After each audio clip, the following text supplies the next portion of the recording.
सामवेदीय तलवकार शाखा के ब्राह्मण भाग की केनोपनिषद के चतुर्थ मंत्र का विचार हम लोग कर रहे हैं। यद वाचा अनभ्युदितम येन वाक् अभ्युद्यते तदेव ब्रह्मत्वं विद्धि नेदम एदिदम उपासते। इस मंत्र के पूर्वार्ध की भाष्य में चर्चा हो चुकी है। तदेव ब्रह्मत्वं विद्धि इत्यादि उत्तरार्ध की चर्चा कल प्रारंभ हुई थी। यद वाचा अनभ्युदितम येन वाग अभ्युद्यते, इस पूर्वार्ध में जो यत शब्द है दो, एक प्रारंभ में और एक बीच में, प्रथम पाद के प्रारंभ में, द्वितीय पाद के प्रारंभ में। यद वाचा अनभ्युदितम प्रथम पाद के प्रारंभ में वो प्रथमांत है और येन वाग अभ्युद्यते द्वितीय पाद के प्रारंभ में तृतीयांत है। यत शब्द का ही रूप है वो सर्वनाम है। सर्वनाम प्रकृत अर्थ के परामर्शक होता है। प्रकृत है प्रत्यक अभिन्न ब्रह्म, जिसे श्रोत्र से श्रोत्रम मनसो मनोयत इत्यादि से बताया गया है। और अन्य देव तद विदितात अथो अविदितात अधि से हे उपादेय भाव से रहित आत्मा ही ब्रह्म है, ये बताया गया है। इसी प्रकृत प्रत्येक अभिन्न ब्रह्म को बता रहा है यत शब्द, जो हेय उपादेय भाव से रहित है तत्व, वो आत्म तत्व है, उसको बता रहा है यत शब्द। वह वाचा अनभ्युदितम यानी शब्देन अप्रकाशितम, आत्मा के वास्तविक स्वरूप को शब्द अपने शक्ति संबंध से प्रकाशित नहीं करता, क्योंकि आत्मा का जो वास्तविक स्वरूप है वह शब्द प्रवृत्ति निमित्त भूत जाति क्रिया गुण संबंध से रहित है। और जाति क्रिया गुण संबंध से युक्त पदार्थों को प्रकाशित करता है शक्ति संबंध से। जिस शक्ति से शब्द, वह शक्ति शब्द को किससे प्राप्त होती है? तो कहते हैं येन वाग अभ्युद्यते का अर्थ है अर्थ प्रकाशन सामर्थ्य युक्त भवति शब्द। तो जिससे अपने अर्थ को प्रकाशन करने का सामर्थ्य शब्द को मिल रहा है, ये द्वितीय पाद बता रहा है। और तदेव ब्रह्मत्वं विद्धि, इसमें तदेव यह शब्द पूर्वार्ध में दो यत शब्द के द्वारा जिस आत्मस्वरूप ब्रह्म का, चैतन्य ज्योति का परामर्श हुआ, उसी का परामर्शक है तत्शब्द। तो तदेव यानी वह चेतन ज्योति ही, आत्मा, ज्योतिर्ब्राह्मण में आत्मा को ही ज्योति कहा गया है, आत्मज्योति। उसी आत्मज्योति का परामर्शक है यत शब्द, इसलिए तत्शब्द से उसी को लेना है, आत्मज्योति को। तो तदेव यानी आत्मज्योति रेव ब्रह्म, आत्मज्योति ही ब्रह्म है। और वह तुम हो, आत्मज्योति, क्योंकि तुम अनात्मा शरीर आदि न होते हुए भी भ्रांति से अपने को अनात्मा रूप समझ रहे हो। तुम अनात्मा शरीर आदि नहीं हो, आत्मज्योति स्वरूप ब्रह्म हो। ये तदेव ब्रह्मत्वम इससे बताया जा रहा है उत्तरार्ध में। इसकी व्याख्या करते हुए भाष्यकार भगवान कह रहे हैं कि तदेव आत्मस्वरूपम, पूर्वार्ध में यत शब्द ने जिस आत्मस्वरूप का परामर्श किया उसी आत्मस्वरूप का परामर्शक है तदेव में तत्शब्द। ब्रह्म है, वो आत्मस्वरूप ब्रह्म है का अर्थ है निरतिशय है, यानी निर्विशेष है। अतिशय शब्द का अर्थ होता है विशेष, निरतिशय शब्द का अर्थ होगा निर्विशेष। और उसी का छांदोग्य उपनिषद के 7वें अध्याय में भूमा नाम है, इसलिए भूमाख्यम। और उसे ही ब्रह्म भी कहा जा रहा है, आत्मा को ही, आत्म ज्योति को। वही निर्विशेष है, व्यापक होने से भूमा है, त्रिविध परिच्छेद से रहित होने से। और वह ब्रह्म इसलिए है कि बृहत है, इसलिए कहते बृहत्वात् ब्रह्म। आत्म ज्योति ब्रह्म क्यों है? बृहत होने से, यानी अपरिच्छिन्न होने से, महतो मह्यान होने से। तो आत्म ज्योति ही ब्रह्म है इति विद्धि, ऐसा विद्धि यानी जानी ही, हाँ विजानी ही, ऐसा समझो। तदेव ब्रह्मत्वम विद्धि इत्यादि प्रथम पाद में तत् के साथ अन्वित जो एवकार है उस एवकार का व्यावर्त्य बताया जा रहा है। वो है अविद्या अवस्था में भ्रांत पुरुष जिसे आत्मा समझता है, वह एवकार का व्यावर्त्य है। उस एवकार के व्यावर्त्य को बताने के लिए येर वागादि उपाधिवि इत्यादि वाक्य है। इसका अवतरण लिखते हैं टीकाकार। हाँ, वहाँ पूर्ण विराम त्वम के पास, हाँ हाँ, तो त्वम के पास पूर्ण विराम होना चाहिए। और ये वागादि उपाधि भी वो आगे वाले वाक्य के साथ है। हाँ, ये के पहले त्वम के बाद वो पूर्ण विराम होना चाहिए, यहाँ का पूर्ण विराम हटाना है।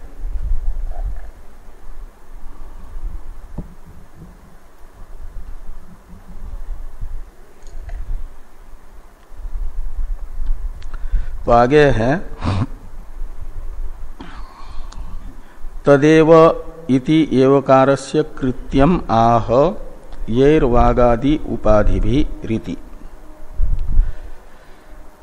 तदेव यहाँ पर तत्शब्द के साथ मूल में अन्वित जो एवकार है उसका कृत्य यानी प्रयोजन बताया जा रहा है, व्यावर्त्य बताया जा रहा है।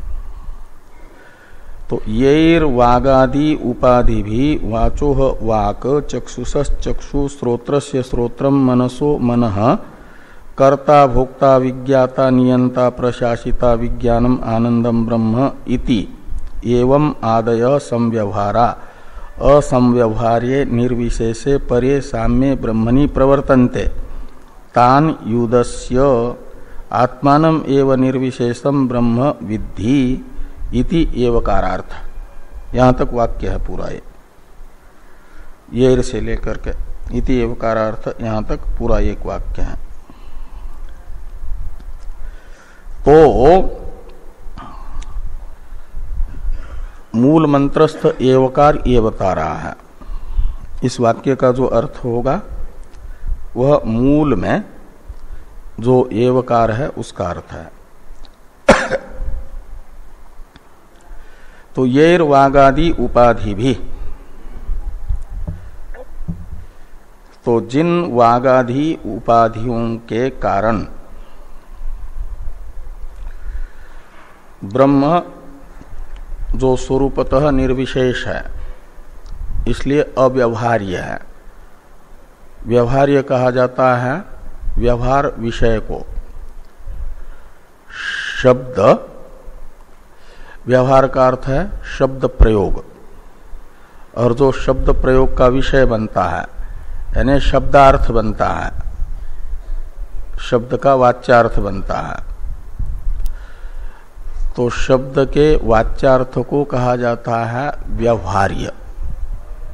किसी न किसी शब्द से जिसको बताया जाए वह पदार्थ व्यवहार्य माना जाता है।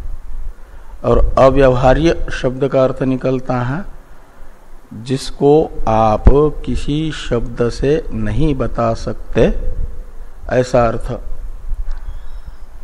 शब्द का जो वाच्यार्थ नहीं है, शक्ति संबंध से शब्द जिस अर्थ को नहीं बताता उसे कहा जाता है अव्यवहार्य। ऐसा है निर्विशेष ब्रह्म।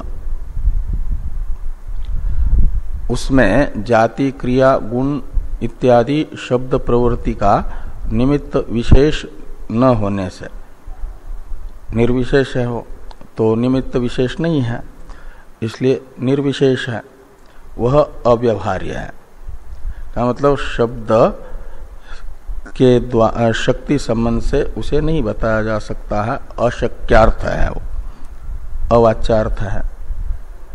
ऐसा जो ब्रह्म, आत्मा ही ब्रह्म है, कहा न तदेव ब्रह्मत्वम। तो आत्मा ब्रह्म है तो आत्मा तो अव्यवहार्य है निर्विशेष होने से। तो भी व्यवहार में अपने आप को हम मानते हैं कि अहम अर्थ ही तो आत्मा है, वह अव्यवहार्य है, किसी शब्द का शक्यार्थ नहीं है, लेकिन उसे वक्ता, श्रोता, दृष्टा, स्पृष्टा, गंता, उपादाता, दाता इत्यादि नामों से कहते हैं कि नहीं कहते हैं? इन नामों का वाच्यार्थ मानते हैं। इन नामों का वाच्यार्थ वक्ता आदि नामों का वाच्यार्थ हो क्यों बन रहा है? इन्हीं वागादि उपाधि के साथ आविद्यक तादात्म्य करके। इसलिए श्रुति वदन वाक कहती है, पश्यन चक्षु, श्रृण्वन श्रोत्रम। तो ये जो वदनादि व्यापार का करण है, वदनादि व्यापार जिसके है, उसी को अविद्या अवस्था में तादात्म्य करके समझता है मैं। इसलिए वदनादि जो क्रियाएं हैं वो शब्द का प्रवृत्ति निमित्त है।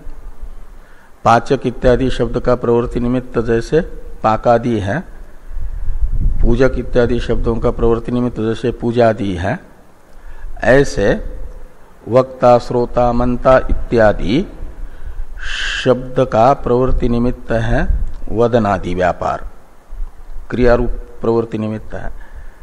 और ये वदनादि क्रियारूप प्रवृत्ति निमित्त वास्तविक दृष्टि से है वागादि में। और उन वागादि के साथ आविद्यक तादात्म्य करके धर्मी अध्यास हुआ, तो फिर अन्योन्यस्मिन् अन्योन्यात्मकताम तद धर्मांश्च अध्यस्य। तो फिर वागादि के साथ तादात्म्य कर लिया तो वागादि के वदनादि क्रियारूप धर्मों को अपने में आरोपित कर लिया आत्मा ने। तो वो हो गया शब्द का प्रवृत्ति निमित्त भूत वदनादि विशेषता से युक्त सविशेष। ये सविशेषता उसमें आई किससे? वागादि उपाधि से। स्वतः अलोहित स्फटिक में लोहित्य आता है जपा कुसुम की सन्निधि से। ऐसे स्वतः वदनादि व्यापार से रहित आत्मा में जो अव्यवहार्य आत्मा है उसमें व्यवहार का हेतुभूत वदनादि क्रियारूप प्रवृत्ति निमित्त शब्द का जिन वागादि उपाधि के सन्निधि से आ रहा है वे है अनात्मा तान युदस्य, वे व्यावर्त्य है। उन उपाधि का भागत्याग लक्षणा से विवेक से परित्याग करके, तो जैसे लोहित रूप का हेतुभूत जपा कुसुम का विवेक से त्याग करके आंख लाल दिखा रही है स्फटिक को जिस समय, उसी समय विवेक से उसे सफेद समझते हैं।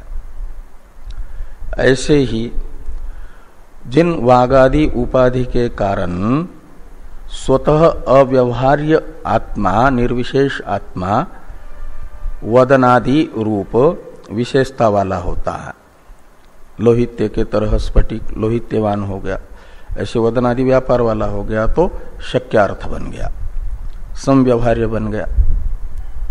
उसके लिए फिर वक्ता, श्रोता, दृष्टा इत्यादि नामों का प्रयोग होने लगा। इन नामों का प्रयोग जिसके लिए हो रहा है वो समव्यवहार्य है, आत्मा के लिए हो रहा है, लेकिन निरुपाधिक आत्मा के लिए नहीं।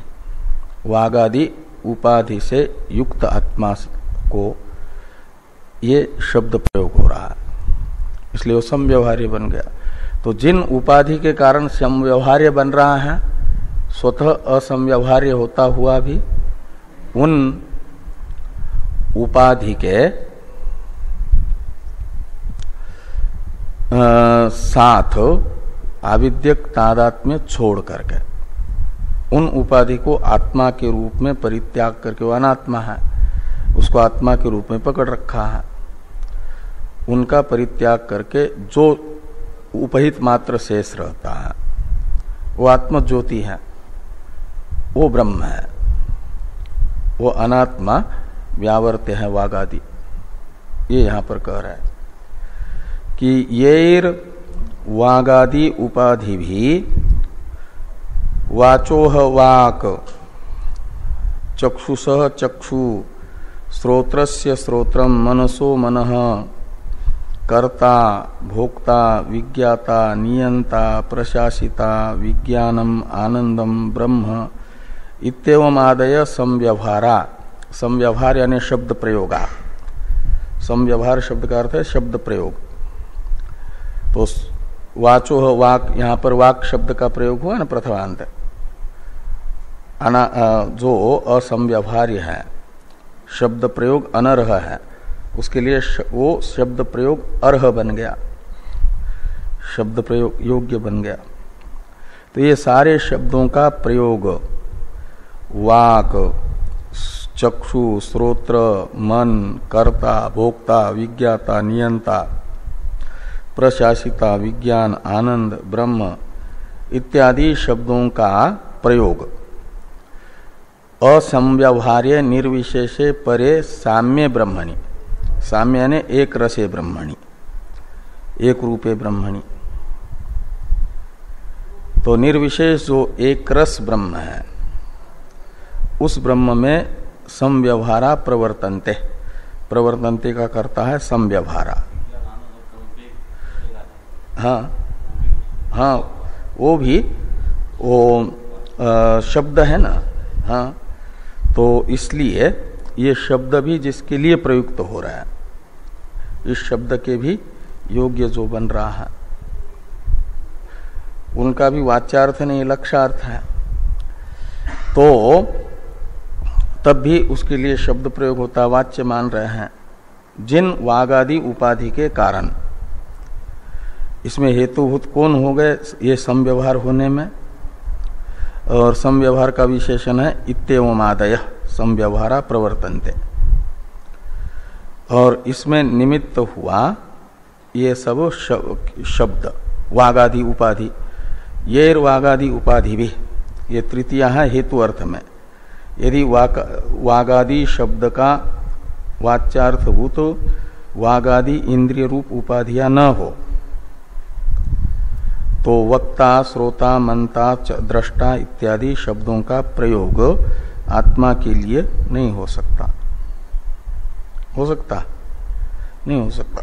तो कर्ता, भोक्ता इत्यादि संव्यवहार जिस असंव्यवहार्य निर्विशेष पर एक रस ब्रह्म में प्रवृत्त हो रहा है, तान युदस्य, तान इस द्वितीयांत तत्शब्द से लेना है, यही शब्द से जिसको लिया जा रहा वागादि उपाधि को, तो तान वागादि उपाधिन। तो युदस्य यानी परित्यज्य, त्याग करके, अहंतया उनको छोड़ना है। इन्हीं को मैं के रूप में पकड़ने से ये समव्यवहार हो रहा है। तो तान युदस्य आत्मानम एव निर्विशेषम ब्रह्म विद्धि, कि आत्मानम यानी जो शुद्ध आत्मस्वरूप है, इनके बिना, उपाधि के बिना, निरुपाधिक, वो चैतन्य ज्योति मात्र है। उस चैतन्य ज्योति स्वरूप आत्मा को ही ब्रह्म समझो, इससे अलग कोई ब्रह्म नहीं है, आत्मा ही ब्रह्म है। इति एव कारार्थ, एव शब्दार्थ, तदेव ब्रह्मत्वं विद्धि में एवकार ये बताता है। ये तृतीय पाद का अर्थ हो गया, तदेव ब्रह्मत्वं विद्धि। चतुर्थ पाद का अर्थ किया जा रहा है नेदम यदिदम उपासते इत्यादि से। तो न इदम ब्रह्म, तो कहते हैं जो इदम यानी दृश्य है वह ब्रह्म नहीं है, वो दृक् ब्रह्म है। मनो ब्रह्म इत्युपासित, वाग ब्रह्म इत्युपासित, प्राणो ब्रह्म इत्युपासित इत्यादि में जो प्राणादि भी ब्रह्म बताए जा रहे हैं, वो भी श्रुति बता रही है। तो वह प्राणादि जिनका ब्रह्म के रूप में चिंतन करने के लिए श्रुति कह रही है, प्रतीक उपासनाएं हैं, प्राणादि प्रतीक है, उनकी ब्रह्म दृष्टि से उपासना। तो वो जो प्रतीक है ब्रह्म दृष्टि से उपास्यमान, वे तत्वतः ब्रह्म नहीं है, वो अब्रह्म में ब्रह्म बुद्धि की जा रही है, वो ब्रह्म नहीं है। इसलिए इदम शब्द से लेना वो जो प्रतीक है आदित्यादि ब्रह्म दृष्टि से उपास्य बताए गए, वे ब्रह्म नहीं है। इसलिए कहते इदम ब्रह्म यद इदम उपाधि भेद विशिष्टम, उपाधि भेद विशिष्ट है, यानी प्राण, मन इत्यादि, ये प्रतीक है। और वो जो प्रतीक है वो कैसा है? तो अनात्मा है। इसलिए कहते हैं कि उपाधि भेद विशिष्टम अनात्म ईश्वरादि, वो अनात्मा प्राणादि जो ईश्वर के रूप में प्रतीत हो रहा है। और उपासते, यहाँ उपासते हुआ है पुराने पुस्तक में, स पूरा होना चाहिए, स पूरा है ना, बहुवचन होना चाहिए। ईश्वरादि उपासते, मूल का उपासते पद है ना, वहां बहुवचन है, उपासते तो एक वचन हो जाएगा। मूल में बहुवचन है ना।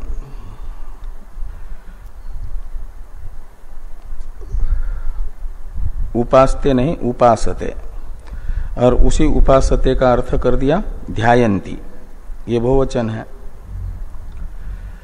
तो ध्यायन्ति तदेव ब्रह्म त्वम, वही ब्रह्म तुम हो। त्वम विद्धि, तो जो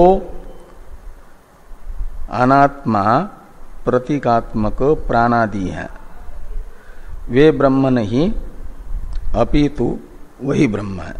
अब तदेव ब्रह्म त्वम विद्धि, इस वाक्य में एवकार ने भी अनात्मा वागादि का व्यावर्तन कर दिया, और नेदम एदिदम उपासते ये वाक्य भी अनात्मा प्राणादि का ब्रह्म के रूप में निषेध कर रहा है, उनका व्यावर्तन कर रहा है। तो पुनरुक्ति जैसी लग रही है ना, इसलिए कहते हैं तदेव ब्रह्मत्वम विद्धि इति उक्तेपि नेदम ब्रह्म इति अनात्मनो अब्रह्मत्वम पुनरुच्यते। तदेव ब्रह्मत्वम विद्धि, यहां पर एवकार सहित तत्शब्द का प्रयोग होने से एवकार ने अनात्मा का व्यावर्तन कर दिया। अनात्मा उपाधिभूत वागादि से विलक्षण उपहित चैतन्य ज्योति मात्र आत्मा है, ब्रह्म है। यह कहने पर भी दोबारा चतुर्थ पाद में नेदम एदिदम उपासते, ये जो अनात्मा का ब्रह्म से रूप से निषेध किया जा रहा है, एवकार के द्वारा निषेध होने पर भी, व्यावर्तन होने पर भी फिर व्यावर्तन कर रही है श्रुति। पुनः उच्यते, इसका उद्देश्य क्या है? तो कहते नियमार्थम अन्य ब्रह्म बुद्धि परिसंख्यानार्थम वा। पुनरुच्यते, यहां पर भी ये पूर्ण विराम की आवश्यकता नहीं है, वाक्य वहां पर पूरा हो रहा है, वाक्य के पास नहीं है ना। हाँ, तो उसमें नहीं, यहां है। तो ये पुनरुच्यते के पास वाला पूर्ण विराम अधिक है।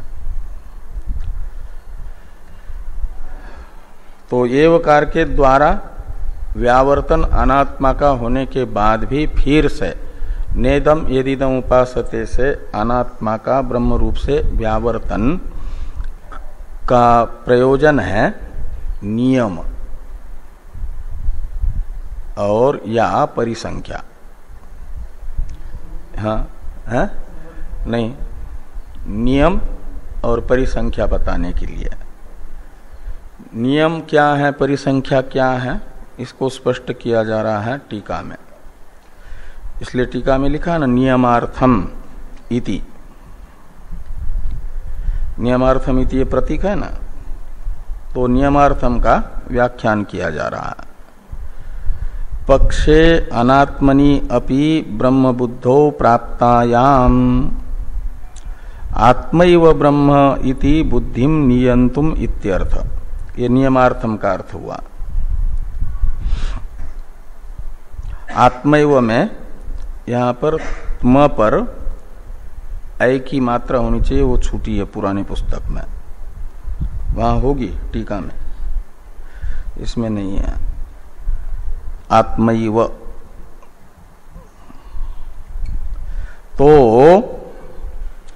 नियमार्थम का अर्थ कर रहे हैं। तीन विधि मीमांसकों ने मानी है, एक उत्पत्ति विधि, नियम विधि, परिसंख्या विधि।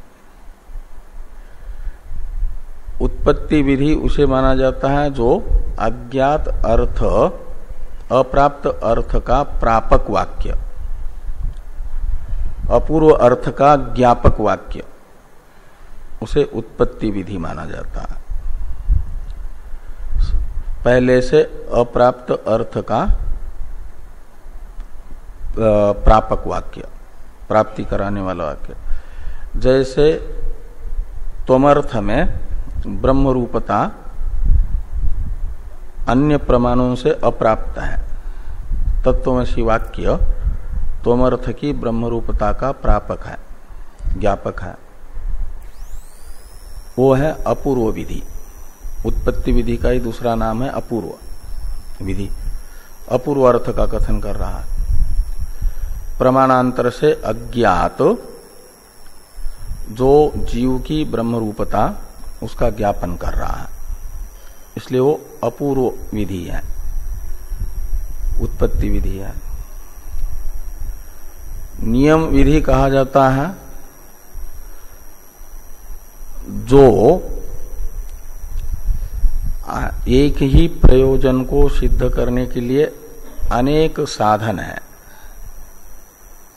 उनमें से एक ही साधन का नियमन उस प्रयोजन की सिद्धि के लिए करने वाला वाक्य बाकी का व्यावर्तन करेगा और ये बताएगा कि इसी साधन से ये फल संपन्न करो, प्राप्त करो, बाकी साधनों को हटा दो। उसे नियम विधि कहा जाता है। और परिसंख्या विधि होता है जो अधिकारी की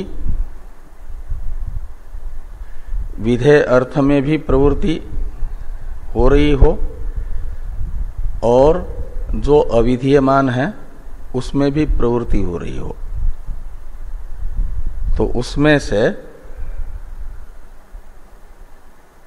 सर्वत्र प्रवृत्ति प्राप्त होने पर एक में ही ये करने वाला, बाकी से व्यावृत्त करने वाला, इतर से व्यावृत्ति करने वाला वो परिसंख्या होता है। तो यहाँ अपूर्व को तो नहीं बताया, अपूर्व है तदेव ब्रह्मत्वम, ब्रह्मत्वम ये, और एवकार है और पुनरुक्ति है। एवकार के द्वारा उक्त अर्थ को ही फिर नेदम इदम उपासते, ये नियमार्थ है। तदेव ब्रह्म में तद ब्रह्म त्वम, ये तो अपूर्व विधि है। त्वमर्थ जो आत्मज्योति, उसमें ब्रह्मत्व अप्राप्त है, उसका प्रापक है, वो अपूर्व है। और वहां एवकार ने अनात्मा का व्यावर्तन कर दिया और फिर से नेदम एदम उपासते ने भी कहा, तो नियमार्थ है। तो क्या नियम करेगा? तो नियम बताया जा रहा है ये टीका में कि पक्षे अनात्मनि अपि ब्रह्म बुद्धो प्राप्तायाम, कहते हैं पक्ष में अनात्मा जो कार्यक्रम संघात है उसमें भी ब्रह्म बुद्धि प्राप्त हो जाती है। तो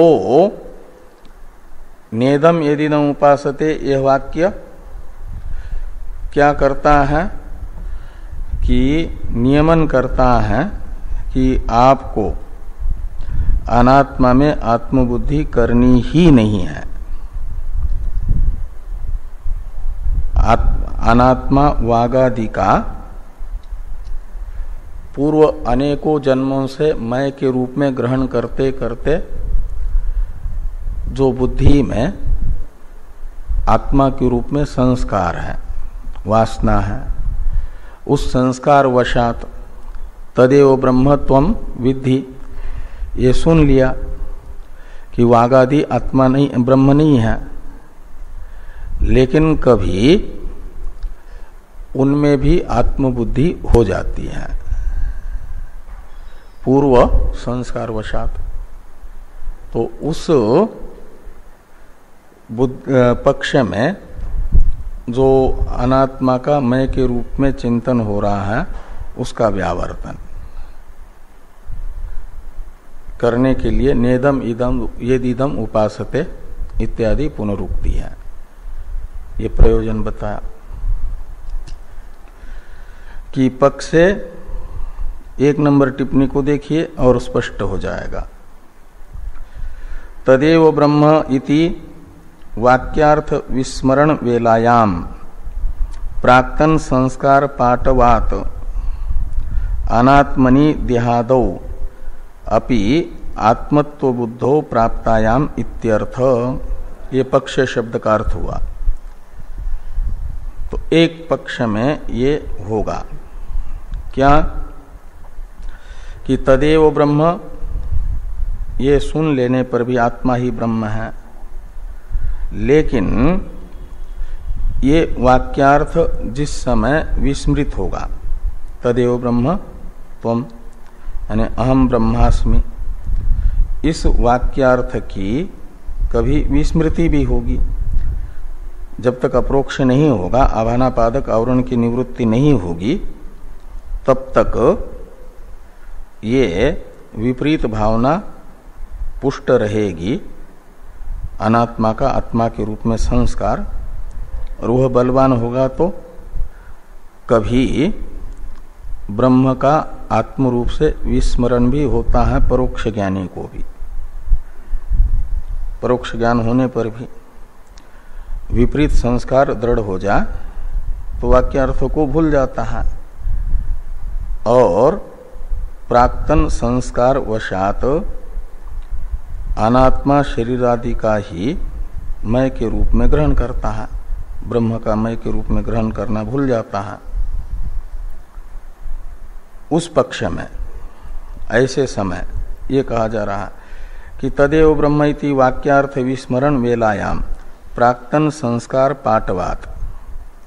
तो प्राक्तन संस्कार है पूर्व जन्म के अनात्मा शरीर आदि के आत्मा के रूप में अर्जित संस्कार, उसे प्राक्तन संस्कार कहा जाएगा। और उनका पाटव यानी प्राबल्य, कुशलता, पटुता।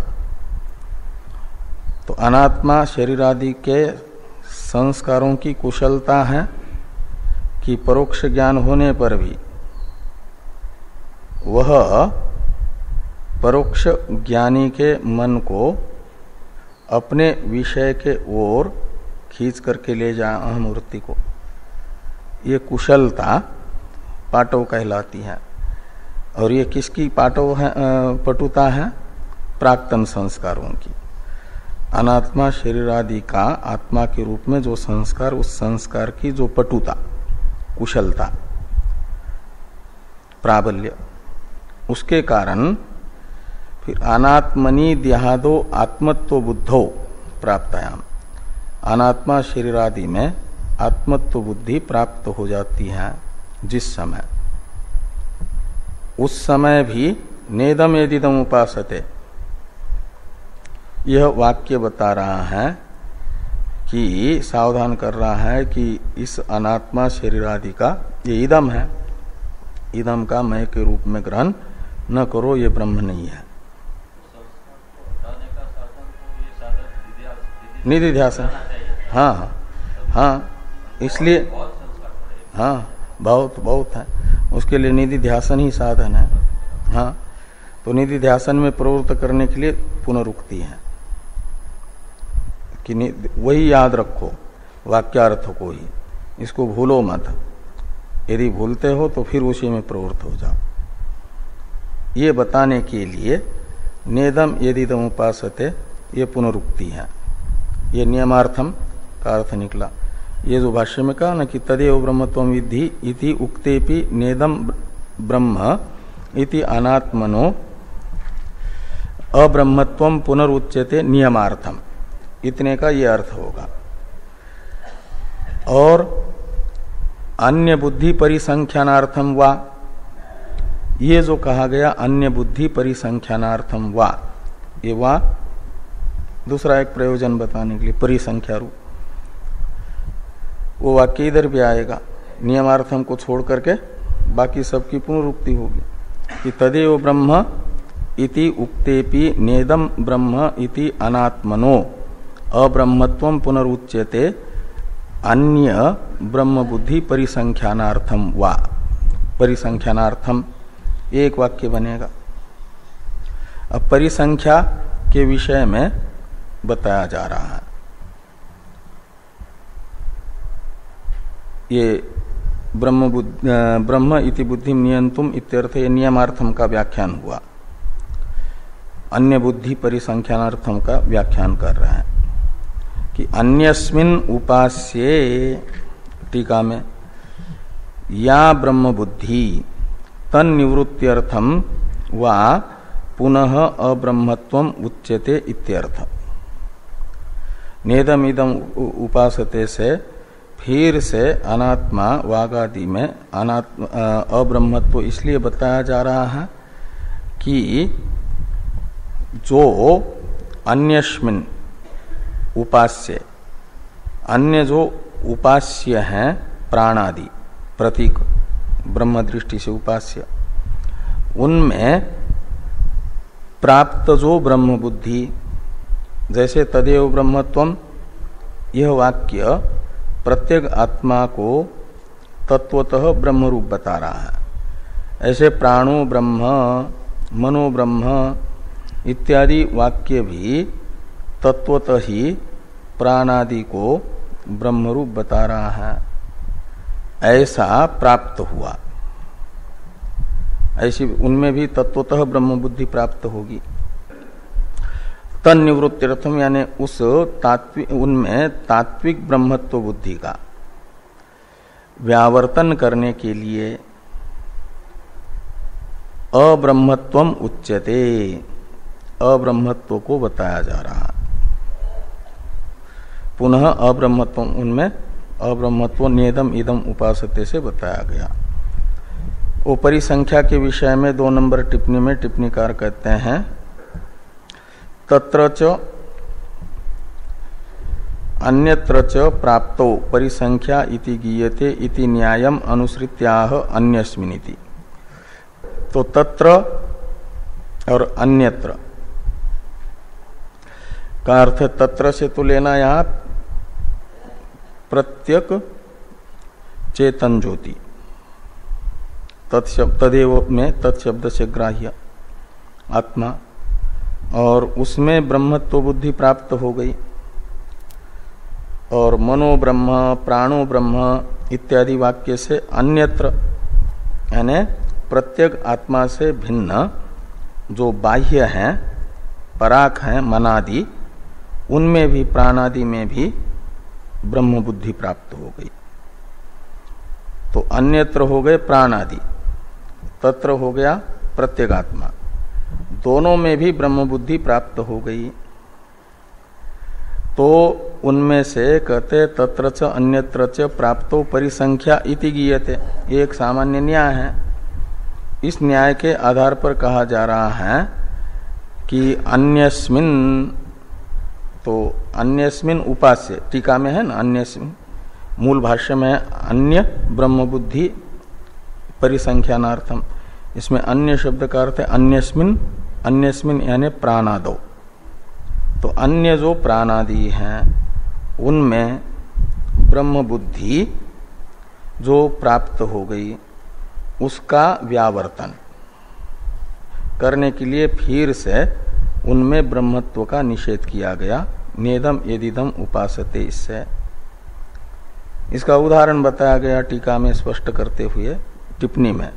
तदेव ब्रह्म इति वाक्यात आत्मनि, आत्मा में जैसे ब्रह्म बुद्धि प्राप्त कराने वाला ये वाक्य है तदेव ब्रह्मत्वम, इव कह रहा है वैसे ही प्राणो ब्रह्म, मनो ब्रह्म इत्येवमादि वाक्यात उपास्य प्राणादो अपि तत्वतो या ब्रह्म बुद्धि प्राप्नोति, जो ब्रह्म बुद्धि प्राप्त होगी ताम निवर्तयितुम, उसका निवर्तन ये परिसंख्या होता है। हाँ, और दोनों पक्ष में मुख्यार्थ है निरिध्यासन ही करना है। हाँ, जब तक आभानापादक आवरण की निवृत्ति नहीं होती, आवृत्ति असकृत उपदेशात के अनुसार निधिध्यासन, और निधिध्यासन साक्षात्कार होने के बाद तो विपरीत बुद्धि का प्रश्न ही नहीं है। इस प्रकार ये जो प्रथम क्या नाम चतुर्थ मंत्र है इसकी चर्चा पूरी हो जाती है। पंचम मंत्र मनसो मनोयत, इस वाक्य के द्वारा जो मन का अधिष्ठान है वह ब्रह्म है। मन का जो अधिष्ठान यानी प्रत्येक आत्मा है वह ब्रह्म है, ये कहा गया था। उसी को यहाँ पर स्पष्ट किया जा रहा है इस मंत्र से। वाचो वाचम, इसका स्पष्टीकरण था चौथा मंत्र। मनसो मनोयत, इसका स्पष्टीकरण है ये पांचवा मंत्र। तो पांचवें मंत्र का उच्चारण कर लें। यन मनसा न मनुते येन आहुर्मनोमतं तदेव ब्रह्मत्वं विद्धि नेदम यदिदमुपासते। तो यहां पर भी वाक को छोड़ करके, पूर्व मंत्र में वाक था उसे छोड़ दिया, उसके स्थान पर मन का प्रयोग किया। हाँ, तो यन मनसा न यद वाचा अनभ्युदितम था, यहाँ यन मनसा न मनुते हैं। हाँ हाँ, वो तो आगे आएगा, खाली यहाँ मन। और येन आहुर मनोमतम, वहां था येन वाग अभ्युद्यते, यहाँ है येन आहुर मनोमतम। अर्थ वैसा ही है कि जो शब्द से प्रकाशित नहीं होता, शब्द का अर्थ प्रकाशन सामर्थ्य शब्द को जिससे उपलब्ध होता है, ये पूर्वार्ध का अर्थ था। ऐसे यहां पर है जो मन से मनन योग्य नहीं है। यन मनसा न मनुते लोकः, जो अनात्मा रूपादि विषय है उनका तो लोक शब्दित भोक्ता जीव अपने अनुकूल विषयों का मनन करता है, चिंतन करता है, मन से सोचता है। और मन शब्द से यहाँ पर बुद्धि को भी लेना है, और सोच करके फिर निश्चय भी करता है कि यही चाहिए ऐसा। तो ये सोचने का विषय और निश्चय का विषय मन से बाह्य है। मन शब्द से यहाँ पर अंतःकरण को लेना, अंतःकरण चतुष्टय को लेना है, अंतःकरण सामान्य को। तो मन का व्यापार जो मनन यानी चिंतन, और बुद्धि का व्यापार जो निश्चय, ये अंतःकरण अपने से जो बाह्य है तद विषयक तो मनन और निश्चय कर लेता है, लेकिन इसे अपने से बाह्य पदार्थों का मनन तथा निश्चय करने का सामर्थ्य जिस उससे भी प्रत्येक उसके अधिष्ठान से मिल रहा है, उससे भी अभ्यंतर चेतन ज्योति से मिल रहा है, उस चेतन ज्योति को वह न तो अपने मनन रूप व्यापार का विषय बना सकता है, न निश्चय रूप व्यापार का विषय बना सकता है। ये यन मनसा न मनुते से बताया जा रहा है कि मनसा यानी जो अंतःकरण है उससे लोक जिस तत्व को, जिस प्रत्येक आत्मा को मनन तथा निश्चय का विषय नहीं बना सकते, किंतु ये न आहुर मनोमतम, तो जिस प्रत्येक ज्योति से, चैतन्य ज्योति से मन मतम यानी विज्ञातम भवति, जाना जाता है। मन ही विषय होता है जिसका प्रकाशित होता है, उसके व्यापार सहित, मननादि व्यापार सहित मन यानी अंतःकरण जिससे मत होता है, यानी प्रकाशित होता है, वह तदेव, वो जो मन का प्रकाशक, मन से अप्रकाशित रह करके मन को प्रकाशित करने वाला चैतन्य ज्योति है, वो तत्शब्द से लेना है, वही ब्रह्म है। नेदम यदिदम उपासते, वह उपास्य, उत्तरार्ध का अर्थ तो जो पहले बता वैसा ही है। भाष्य की चर्चा हम लोग कल करते हैं।